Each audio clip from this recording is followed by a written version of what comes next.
Hello student, welcome to education the only weapon. तो आज से इस चैनल पे एक मैं नया सेशन शुरू करने वाली हूँ जिसमें कि हम बिहार का जो प्रीवियस ईयर एग्ज़ाम हुआ है पीसीएस का लगभग 15 साल के पेपर हम सॉल्व करेंगे, क्योंकि बीपीएससी का डेट आ चुका है। इसके लिए प्रीवियस ईयर क्वेश्चन एक बहुत बड़ा इम्पॉर्टेंट चीज़ हो जाता है, जो कि आपको देखना बहुत ज़रूरी है, जिससे आपको आइडिया लग जाता है। पैटर्न क्या रहेगा, हम सब्जेक्ट वाइज एक एक वीडियो में आपको सारी चीज़ें मिल जाएंगी। जैसे जितने भी क्वेश्चन हिस्ट्री के आए हैं वो एक वीडियो में, फिर पॉलिटी की, फिर ज्योग्राफी की, इस तरह से करके सेपरेट वीडियो में आपको हर साल के पेपर आपको मिल जाएंगे, ठीक है। और एग्ज़ाम से पहले ये मैं पूरा कंप्लीट करवा दूँगी।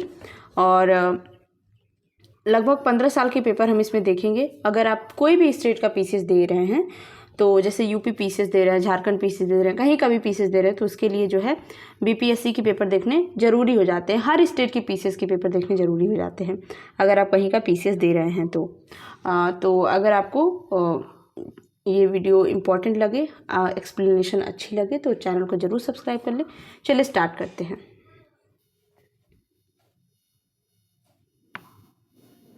सबसे पहला क्वेश्चन है, प्रथम बार, और मैं सारा एक्सप्लेन करते हुए चलूँगी। प्रथम बार संघर्ष के तरीकों के रूप में स्वदेशी एवं बहिष्कार किसके दौरान अपनाए गए थे? ठीक है। होम रूल, साइमन कमीशन के भारत आगमन में, या बंगाल विभाजन में, उपरोक्त में से एक से अधिक, या इसमें से कोई नहीं।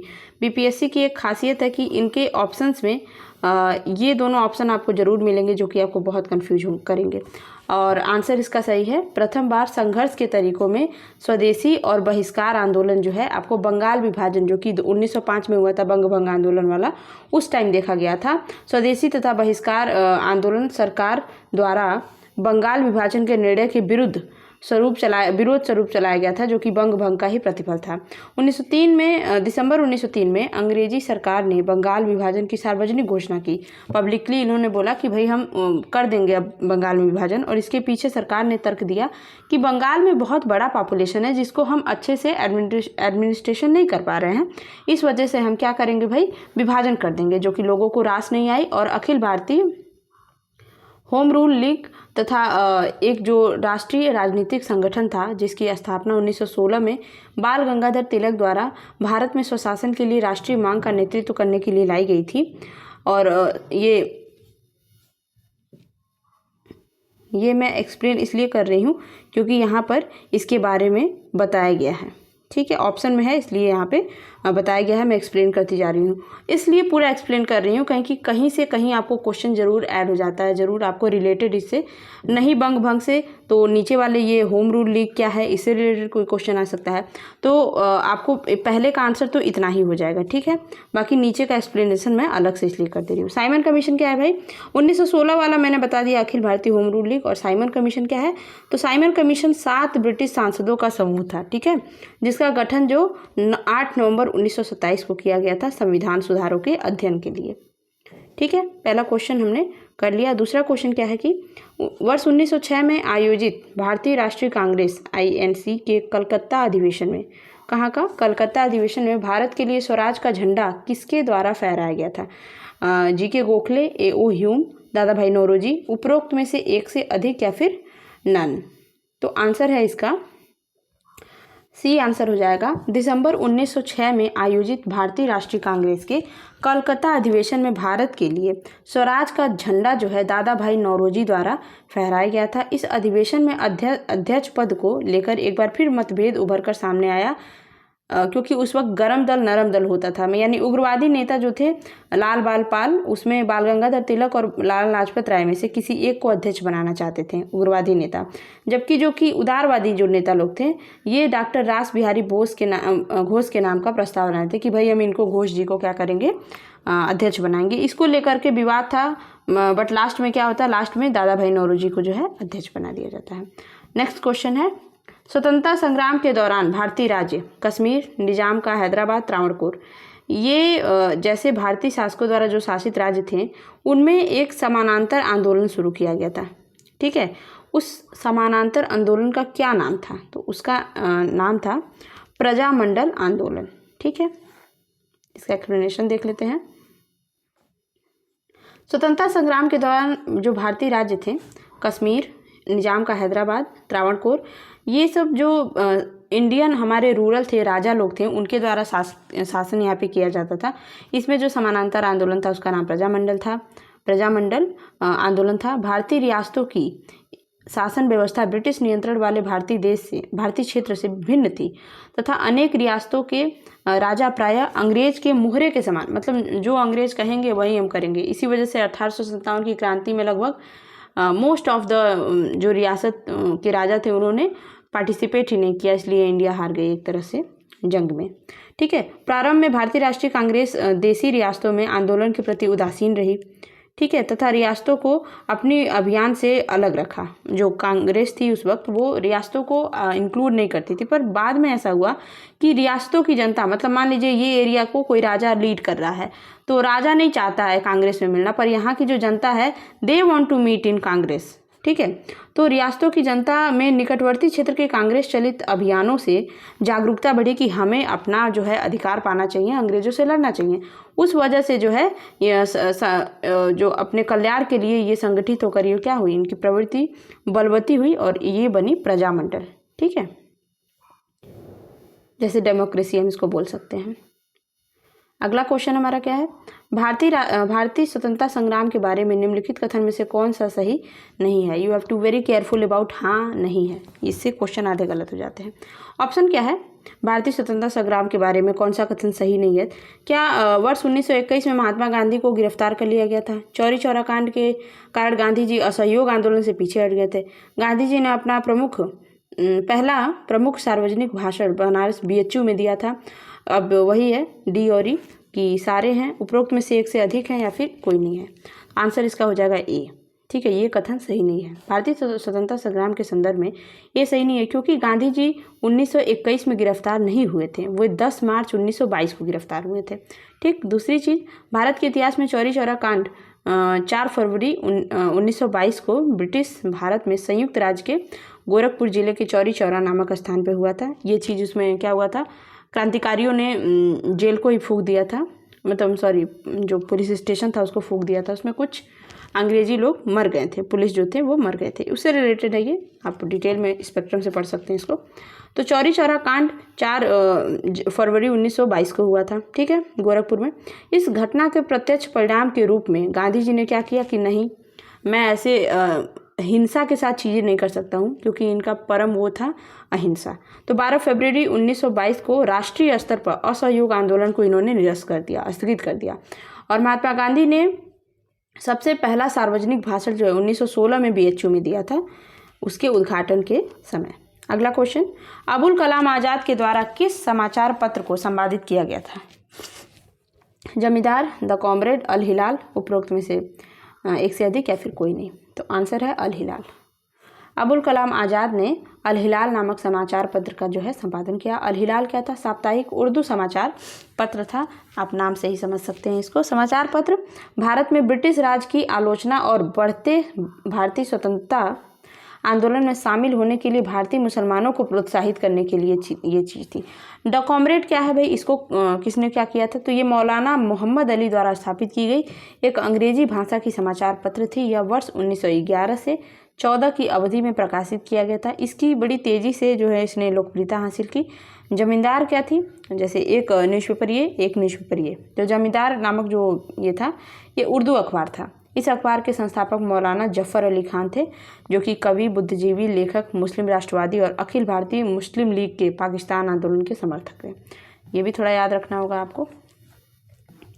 अगला क्वेश्चन है, 19वीं शताब्दी के अंत में इतिहास के अध्ययन ने भारत में राष्ट्रीयता की भावना उत्पन्न करने में किस प्रकार सहायता की थी। मतलब 19वीं शताब्दी जब ख़त्म हो रही थी तो इतिहास को पढ़ करके लोगों में किस प्रकार से, किस वे में जो है राष्ट्रीयता, नेशनलिटी उत्पन्न हो रही थी।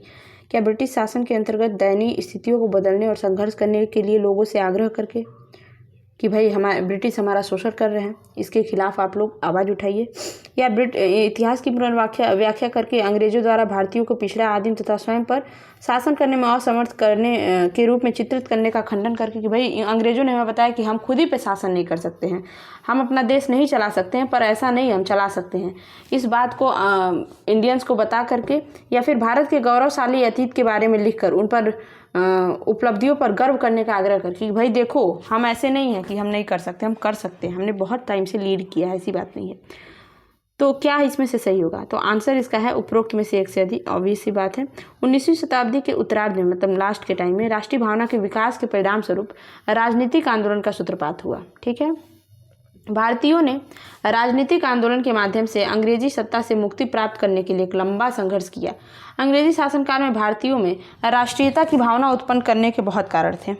पहला क्या था कि आधुनिक भारतीय राष्ट्रवाद का उदय विदेशी प्रभुत्व को चुनौती देने के रूप में हुआ। जो मॉडर्न वाला राष्ट्रवाद हुआ कि भाई हम विदेशों को जो है वो क्या कहते हैं कि पानी पिला के भेज देंगे यहाँ से, और अंग्रेजी शोषणकारी नाको चना चबा देना, आई एम सॉरी जो मैंने गलत मुहावरा बोल दिया। अंग्रेजी शोषणकारी आर्थिक नीतियों से भारतीय कृषि, परंपरागत उद्योग और हस्तशिल्प नष्ट होने लगे थे। ये भी एक बहुत बड़ा वो था कि लोगों के सारे हथकरघा ख़त्म हो गए।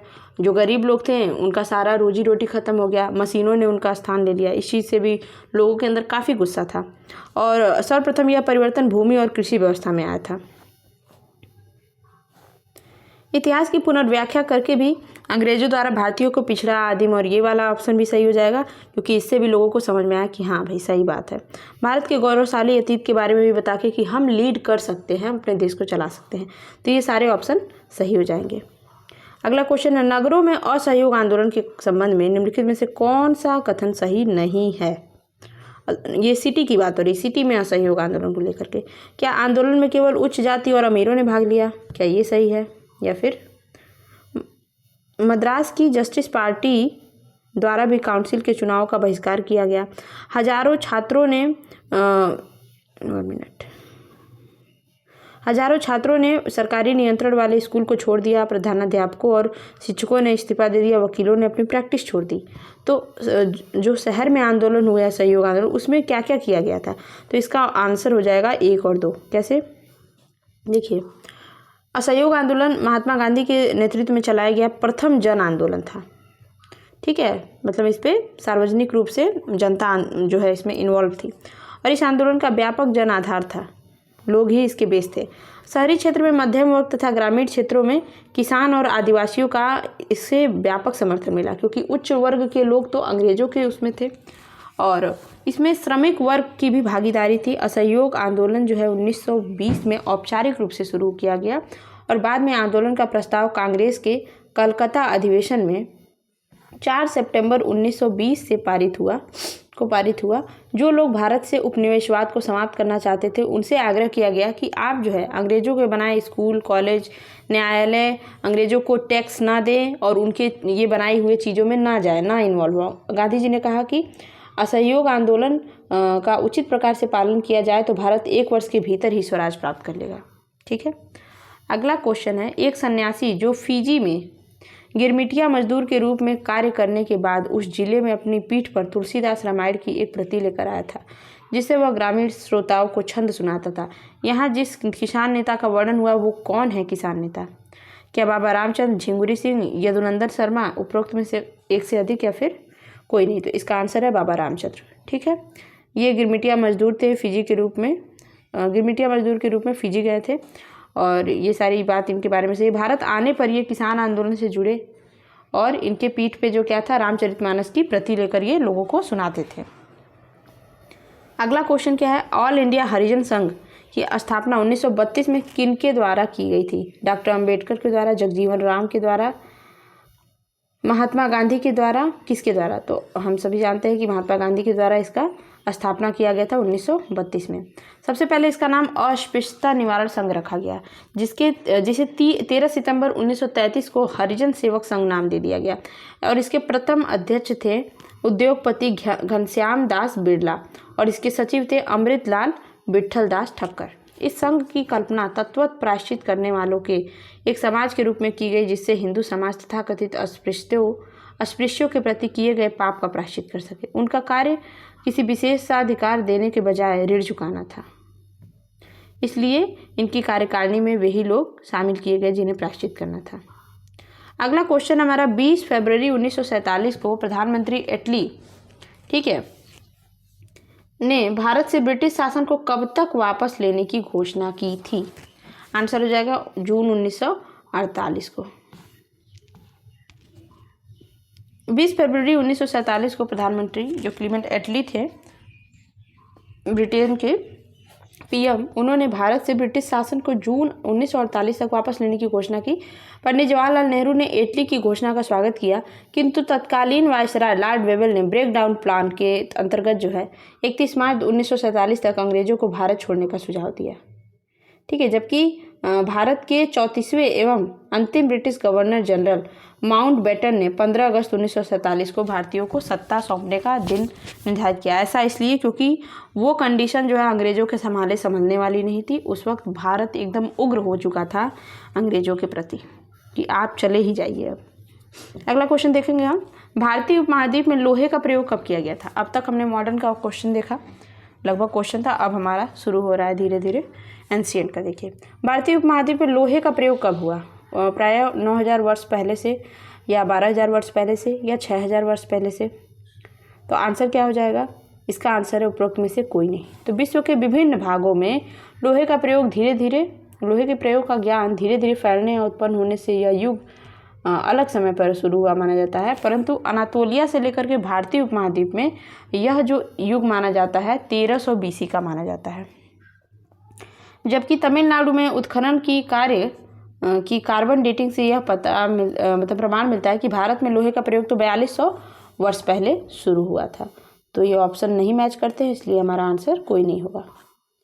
अगला क्वेश्चन है हमारा, 2वीं शताब्दी के आसपास रचित संस्कृत के शिलालेख के अनुसार सुदर्शन झील एक कृत्रिम जलाशय की मरम्मत जो है किसने की थी? हर्ष ने, कनिष्क ने, रुद्रदमन ने, किसने? तो इसकी जो मरम्मत है सुदर्शन झील की वो रुद्रदमन ने की थी। 2वीं शताब्दी के आसपास रचित संस्कृत के शिलालेख के अनुसार, ये मतलब इस शिलालेख में बताया गया है, ये मेंशन है, मौर्यों द्वारा निर्मित, किसके द्वारा निर्मित है? मौर्य वंश के द्वारा निर्मित सुदर्शन झील एक कृत्रिम जलाशय थी जिसकी मरम्मत जो है रुद्रदमन ने करवाई थी। रुद्रदमन भारत के पश्चिमी क्षत्रप वंश का एक शक राजा, सर्वाधिक योग्य शासक था। इसका शासनकाल 130 ईस्वी से लेकर 50 तक माना जाता है, 150 तक। रुद्रदमन के विषय में विस्तृत जानकारी उनके जूनागढ़ के गिरनार वाले अभिलेख से मिलता है, जिसमें शक संवत 72 के अभिलेख से मिलती है। जूनागढ़ अभिलेख में उन्हें पृष्ठराज प्रतिष्ठापक कहा गया है।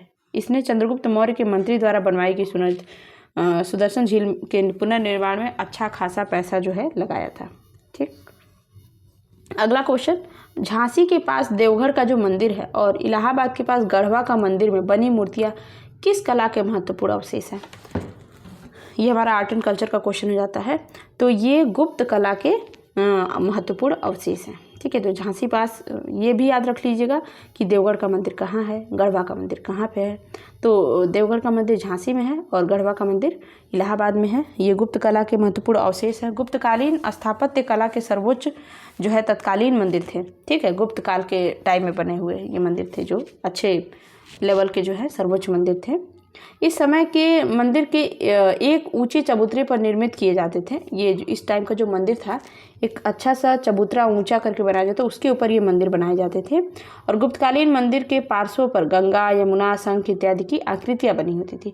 गुप्तकालीन मंदिर की छतें जो है प्रायः सपाट होती थी, ये भी इसकी खासियत है।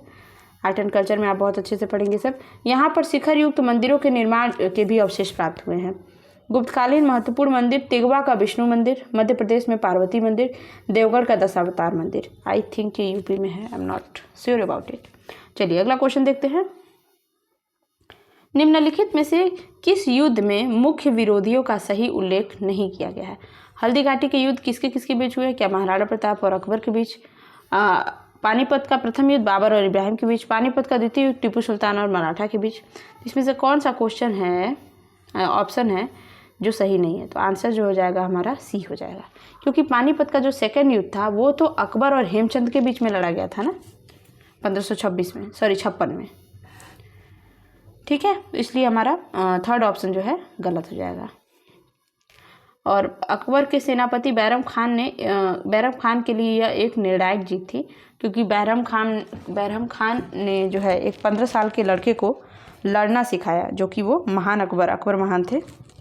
ठीक है, इस युद्ध के फलस्वरूप दिल्ली पर वर्चस्व के लिए मुगलों और अफगानों के बीच चलने वाला संघर्ष अंतिम रूप से मुगलों के पक्ष में निर्णित हुआ और अगले 300 वर्षों तक मुगलों के पास ही रहा। बाद में जाके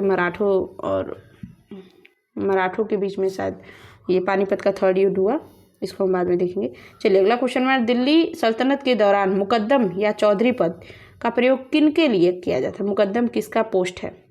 गांव के सरपंच का, राजस्व अधिकारी का और गांव के लेखाकार का। तो ये दिल्ली सल्तनत के दौरान ये जो है मुकद्दम पद गांव के सरपंच का है।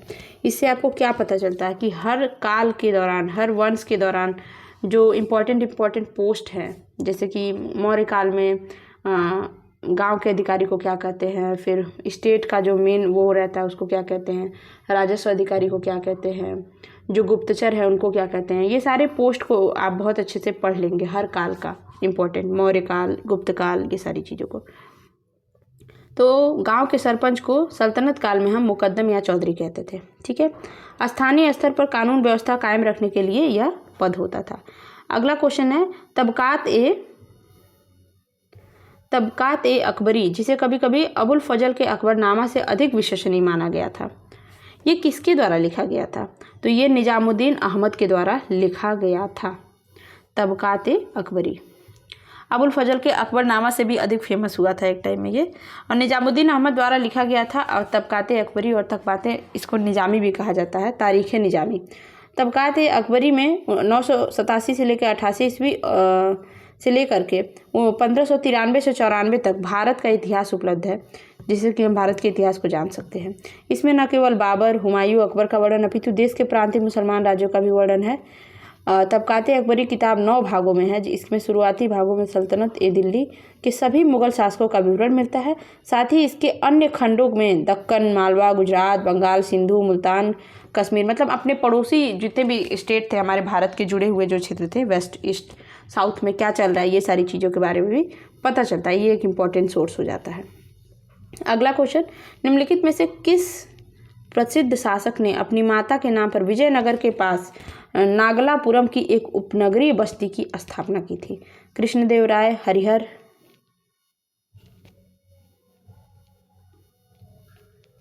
बुक्का, या उपरोक्त में से एक से अधिक, या फिर कोई नहीं? तो इसकी स्थापना जो है कृष्णदेवराय ने की थी। अपनी माता के नाम पर विजयनगर के पास नागलपुरम में उपनगरीय बस्ती की स्थापना की। कृष्णदेवराय जो है विजयनगर साम्राज्य के महानतम शासक थे। 1509 से 1529 तक शासन किया इन्होंने। संगम वंश के शासक थे। कृष्णदेवराय के शासनकाल में विजयनगर साम्राज्य जो है दक्षिण भारत में एक बड़ा सामरिक शक्ति के रूप में उभरा हुआ था। और कृष्णदेवराय ने आंध्र भोज, आंध्र पितामह और अभिनव भोज उपाधियाँ जो है धारण की थी। ठीक है, ये सारे पोस्ट, मतलब ये सारे जो कहते हैं ना उपाधियाँ अपने लिए धारण की थी। कृष्णदेवराय की मृत्यु जो है 1529 में जहर दिए जाने के कारण जो है हो गई थी। ठीक है, निम्न में से किस वर्ष 1947 में भारत और पाकिस्तान के बीच अंतर्राष्ट्रीय सीमाएं खींचने के लिए स्थापित किए गए 2 सीमा आयोग का नेतृत्व किया गया था? किसने किया था? वो सीमाओं का जो आयोग का नेतृत्व जो है किसने, लीड किसने किया था? तो सर रेडक्लिफ। इसीलिए भारत और पाकिस्तान के बीच की जो रेखा है वो कौन सी है? रेडक्लिफ रेखा है। ठीक है, 17 अगस्त 1947 को भारत और पाकिस्तान के बीच में इंटरनेशनल लाइन खींचने के लिए जो है एक जो है आयोग का नेतृत्व करने के लिए सिरिल रेडक्लिफ को नियुक्त किया गया। सिरिल रेडक्लिफ की अध्यक्षता में सीमा आयोग द्वारा रेखा का निर्धारण किया गया, जो 88 करोड़ लोगों के बीच 1,75,000 वर्ग मील क्षेत्र को न्यायोचित रूप से विभाजित करने के लिए अधिकृत थी, ऑथराइज थी। यह सीमा भारतीय राज्यों को पाकिस्तान के 4 प्रांतों से अलग करती है। इसके अतिरिक्त यह सीमा उत्तर में वास्तविक नियंत्रण रेखा से, जो पाकिस्तान द्वारा नियंत्रित कश्मीर को भारतीय कश्मीर से अलग रहती है, मतलब जो पीओके है ना वो वाले रेंज से भी अलग करती है। ठीक है, अगला हम देखते हैं, निम्नलिखित में से किसने बंगाल में महलवाड़ी बंदोबस्त व्यवस्था शुरू की थी?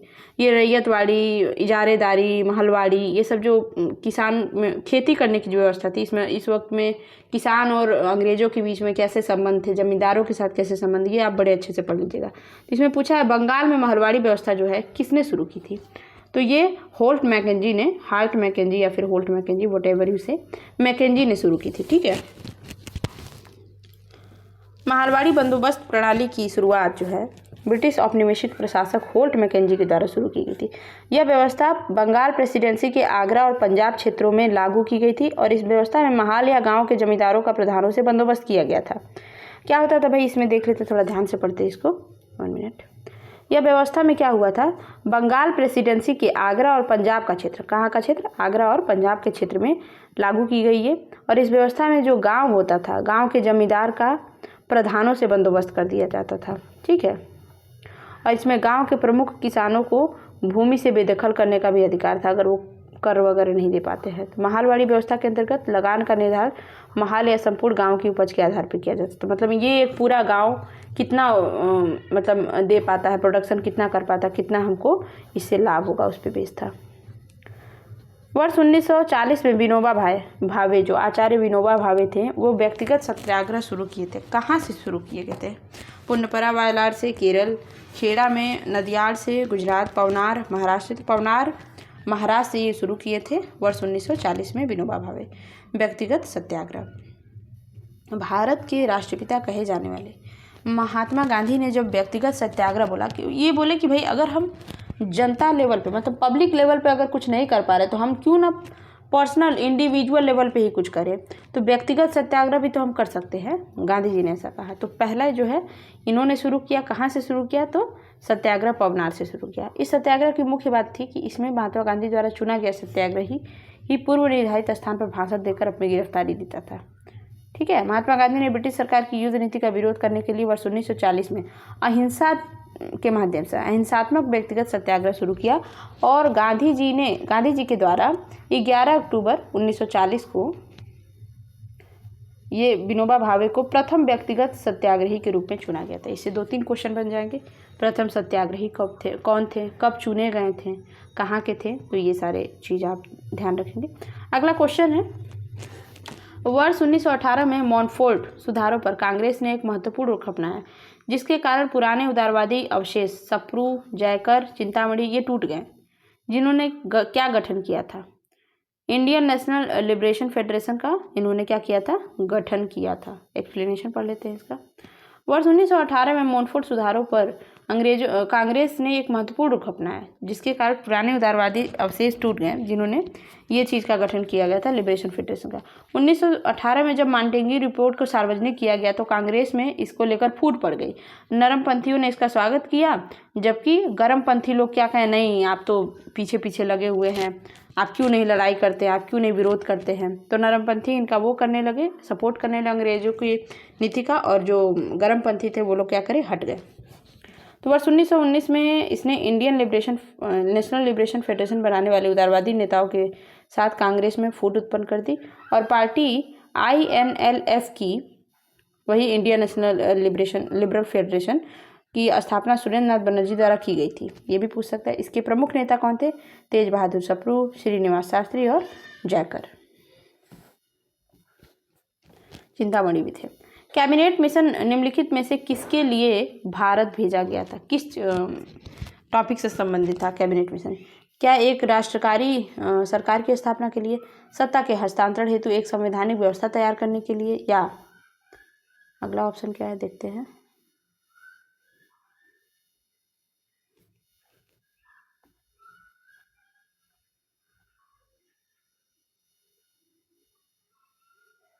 वेट 1 मिनट, इसका क्वेश्चन मुझे नहीं मिल रहा है,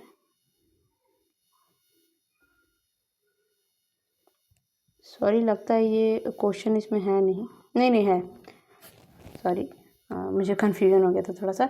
थर्ड ऑप्शन है, पाकिस्तान हेतु जिन्ना की मांग के ब्यौरों पर कार्य करने के लिए। तो इसका आंसर क्या हो जाएगा, कैबिनेट मिशन किस चीज़ के लिए आया था, तो कैबिनेट मिशन जो है थर्ड वाले काम के लिए ही आया था। कैबिनेट मिशन ब्रिटिश प्रधानमंत्री क्लीमेंट एटली ने ब्रिटिश भारत सरकार से भारतीय नेताओं को शक्तियों के हस्तांतरण के लिए भेजा था, कि भाई उनकी पावर्स को क्या करिए, हस्तांतरित करिए, जिसका कार्य था भारत में सत्ता के हस्तांतरण के लिए एक संवैधानिक, एक कॉन्स्टिट्यूशनल अरेंजमेंट करना, कि किस प्रोसेस से जो है हम भारत की सत्ता को क्या करेंगे, ट्रांसफ़र करेंगे, और इसके लिए एक राष्ट्रीय सरकार की स्थापना भी करना, इसका क्या था, मिशन था। कैबिनेट मिशन योजना जो है 16 मई 1946 को आई थी। कैबिनेट मिशन और वायसराय लॉर्ड वेबल द्वारा दिया गया बयान था, जिसने भारतीय राजनीतिक दलों और प्रतिनिधियों के समझौते पर नहीं आने के मद्देनजर भारत के संवैधानिक भविष्य के संबंध में प्रस्ताव शामिल किया था। कैबिनेट मिशन ने पाकिस्तान की मांग को अस्वीकार कर दिया कि नहीं, हम पाकिस्तान नहीं बनने देंगे, और इन्होंने इसे अव्यावहारिक बताया क्योंकि इससे सांप्रदायिकता की समस्या का समाधान नहीं हो रहा था, जबकि चीज़ें और बढ़ती जा रही थी। तो टोटल देखिए 2023 में बीपीएससी में कितने हिस्ट्री के क्वेश्चन आए हैं, तो 22 क्वेश्चन आए हैं, और जिसमें से आपने देखा कि मैक्सिमम क्वेश्चन जो है मॉडर्न हिस्ट्री के थे। तो इससे आपको ये भी अंदाज़ा मिलता है कि हमें मॉडर्न हिस्ट्री को ज़्यादा अच्छे से पढ़ना है। बाकी एंशिएंट में भी आप अच्छे से पढ़ सकते हैं चीज़ों को, जैसे कि सिंधु घाटी, जितने भी स्टार्टिंग के ऋग्वेद के टाइम का चीज़ें हैं, और ये सिंधु घाटी सभ्यता से संबंधित चीज़ें हैं, और स्टार्टिंग में मगध है, फिर मौर्य साम्राज्य है, गुप्त वंश है, इनके टाइम में क्या क्या टर्म यूज होते थे, राजस्व अधिकारी, गुप्तचर, इन लोगों के लिए अलग अलग शासन के टाइम में क्या क्या पोस्ट थे, ये सब चीज़ें आप अच्छे से पढ़ लेंगे, क्योंकि उनके नाम ऐसे होते हैं कि हम उससे रिलेट नहीं कर पाते हैं आज की चीज़ों से।